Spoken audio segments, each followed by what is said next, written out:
Merhaba arkadaşlar, kanalıma hoş geldiniz. Daha doğrusu evimin bahçesine hoş geldiniz. Bugün sizlere evimin bahçesini göstereceğim. Bahçemde neler var, neler yok. Daha doğrusu bahçemde neler yok ki. Her şey var. Ya da kısmen her şey var. Evet, gelin size hepinizi bahçemi gezdireyim. Evet, nereden başlayalım? Bence şu arka yoldan başlayalım. Evet, burası bahçemin ara bölümü. Bu yerdeki taşı görmüş olduğunuz taş, burası hep topraktı. Burayı ben bu sene yaptım. Elimden geldiğince buraya boydan boya taş yaptım. Size bahçemin en eski halini göstermek isterdim. Öncesi ve sonrası gibi. Ama o zamanları çekim yapmıyordum. YouTube'la uğraşmıyordum. Daha doğrusu kameram da yoktu. Size göstermeyi çok isterdim önceki halini. Ama bu bahçede baya bir değişiklikler yapıldı. Baya bir yenilikler yapıldı. Ve hala da yapılmaya devam ediyor. Bunun içi biraz küçük. Ama bize gayet yeterli. Burada küreklerimiz duruyor. Burada küçük çabalarımız duruyor. Burada küçük saksılarımız var.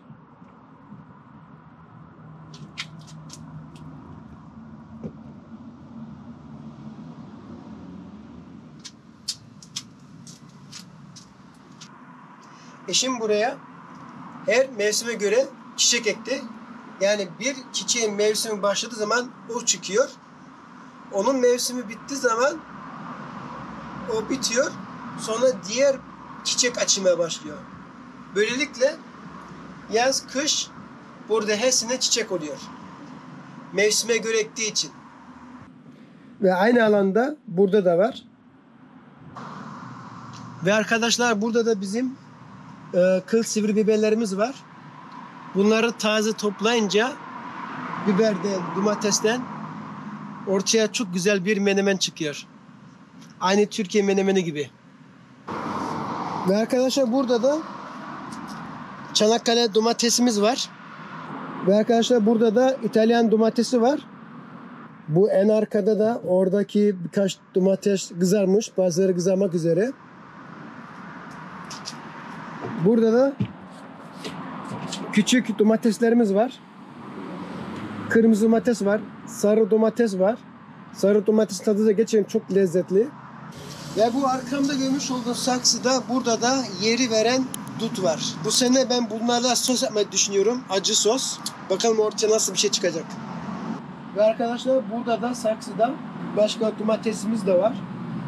Ve şimdi gelelim bahçenin en acılı tarafına gelelim. Adamı kavurup da geçer. Yakar da geçer. Adamı 2.80 uzatır. Hangileri o? Benim en acı biberlerim. Size şimdi göstereceğim biberler dünyanın en acı biberlerden. Ben şimdi neden bahçemde en acı biberleri yetiştiriyorum? Ben acı seven bir insanım. Acı yemeyi seviyorum. Sos olarak da seviyorum. Dışarıdan aldığımız soslar içinde katkı şeyler de var, malzemeler var. En acı sos diye alıyorsunuz onu. Eve geliyorsunuz. En acı güzel sos aldım diyorsunuz. Tatıyorsunuz ve hayal kırıklığına uğruyorsunuz. Yani o en acı sos sizin beklentinizin altına düşüyor. Ben de bundan 3 sene önce kendi biberimi yetiştirip kendi soslarımı yapmaya karar verdim. Evet, bahçemin en acı biberinden başlayalım. Namı değer Nagajurukia. Diğer takma ismiyle hayalet biber. Bu biberin acı oranı 1 milyon Scoville. Şimdi Scoville ne diyecek olursanız bunun acı oranın değeri. Yani nasıl ki parada lira, euro, sebzelerde gram, kilo, biberlerde de acı oranına Scoville diyorlar. Ve burada bazı biberlerim kızarmış. Bu arkadaki bayağı kızarmış. Bu şimdi turuncu renginde. Bu da iyice kırmızı olacak. Ve diğer yeşil olanlar Ve diğer yeşil olanlar, onlar da henüz kızarmakta. Ne kadar çok güneş görürse o kadar acı olur. Ve arkadaşlar gelelim bahçemin en düşük acı biberine. Bu biberlerin adı Acı Jarapita. Acı Jarapita. Bu biberlerin acı oranı 100.000 Scoville acı oranında. Hem bunun güzel aroması da var. Biraz limon aroması var ve acısı da gayet güzel. 100.000 Scoville biraz düşük. Tabii ki kimine göre çok gelebilir 100.000 Scoville. Ben bu biberi bu sene ilk defa ektim. Bunlar küçük top halinde sarı renginde acı biberler. Bu biberlerin 1 kilosu sizce kaç euro? Ben size söyleyeyim. 1 kilosu 25.000 euro.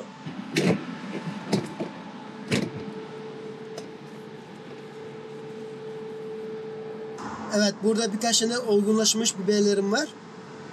Bunlar küçük, boncuk şeklinde. Boncuk kadar küçük bunlar.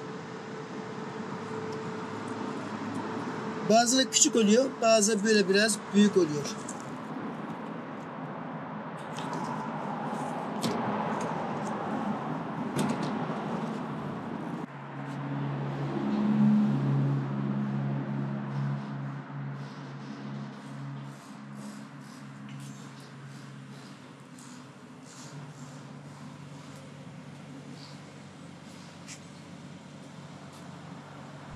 Evet arkadaşlar, şimdi annemin bahçesine geldik. Burada Ludwigsburg'da burada böyle küçük bahçeler var ve bu bahçeler devlete ait. Ve bu bahçelere Almanca'da Schrebergarten diyorlar. Yani hobi bahçesi veya kulübe bahçesi anlamına geliyor.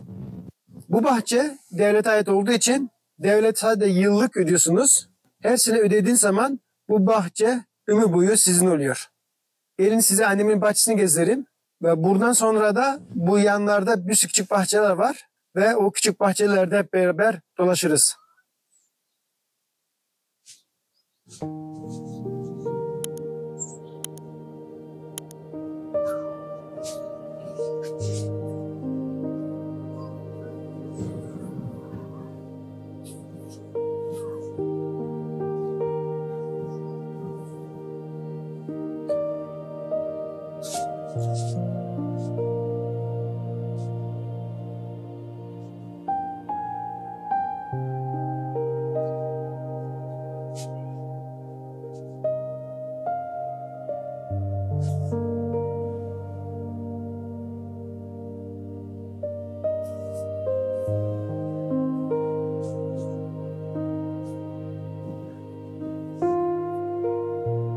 Evet, burada da çeşitli domatesler var. Ve burada da gördüğünüz üzere Çanakkale domatesi var. Bayağı büyük bir domates. Bunun tanesi yani yarım kilodan fazladır. Yani 600-650 gram vardır. Çünkü ben kendi domatesimden biliyorum. Böyle domates benim bahçemde de geçen sene çıktı. Tarttık, 600 gram geldi.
Burada da benim habanero çikolatalar da yeşiller bunlar ama bunlar da çikolata renginde olacaklar.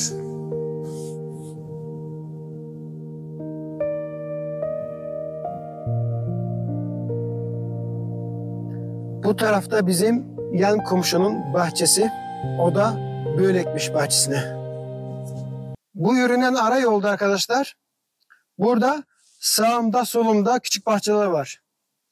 Bir burada bahçe var, burada küçük bahçe var, burada küçük bahçe var. Bir de bu arkalarda da sağ ve solda karşılıklı bahçeler de var. Hani burası komple bahçe dolu. Yani burada komple küçük bahçeler dolu ve bu bahçenin de sahipleri de var. Bu bahçe de bizim karşı komşunun bahçesi.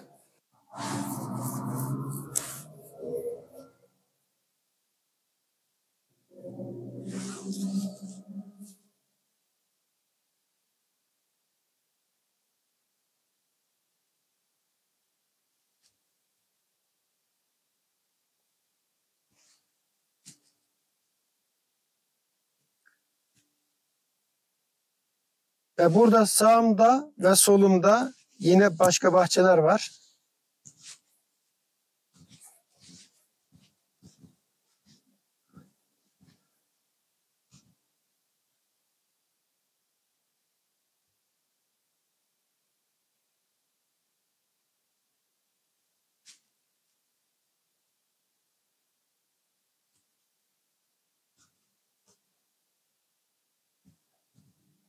Şimdi hep beraber diğer bahçelerin etrafını dolaşalım. Almanya'da bahçe sahibi olmak kolay değil çünkü herkesin bahçesi var ve bir bahçe bulmak gerçekten çok zor. Şu an burada gösterdiğim her yerde küçük küçük bahçeler var. Bir kulübe gördüğü zaman o kulübe bir bahçeye ait. İki kulübe varsa, mesela karşıda iki kulübe var, orada iki bahçe var. Yani iki ayrı bahçe var.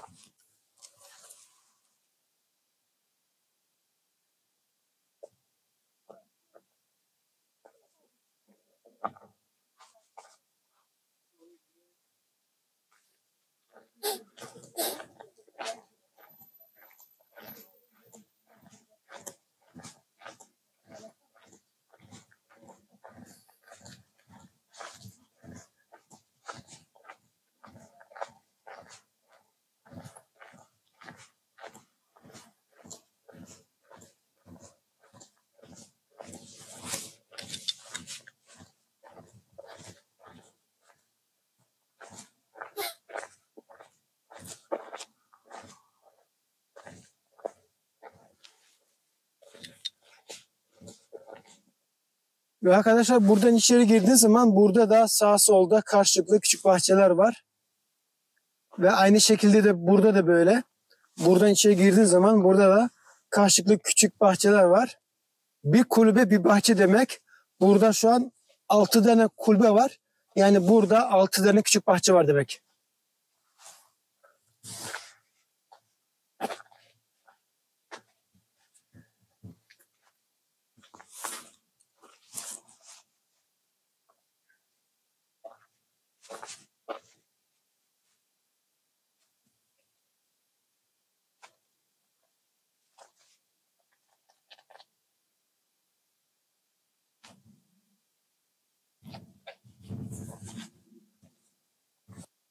Evet arkadaşlar, bir videonun sonuna da geldik.